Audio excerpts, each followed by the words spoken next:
If you need a sum based off of multiple criteria, use the SUMIFS with an S instead of SUMIF. So here's our data, and we want to figure out how much John sold in the North region. So go ahead and type equals SUMIFS, and then our first is the amount or criteria of total sales that we want. So go ahead and highlight that column and also lock it. Okay, our second is going to be our area that we want to look up. So in this case, we want our sales rep John, and we're going to look that up from the sales rep. Go ahead and lock that one as well. And then our criteria is that if it's equal to John, so go ahead and select your sales rep or your input where you're going to look up.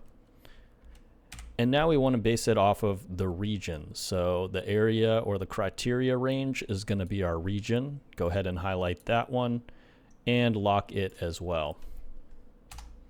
Last thing to do is go ahead and put the North here because that's what you're trying to look up.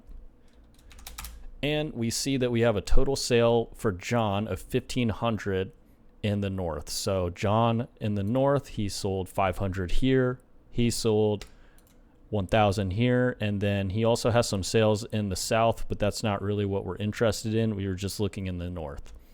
The other nice thing about this is that you can change the criteria as well, and it'll automatically update. So say we're interested in what Seth sold in the South, we can change these individual criteria here. We see that Seth sold 250. So this is a nice way to have some dynamic criteria summation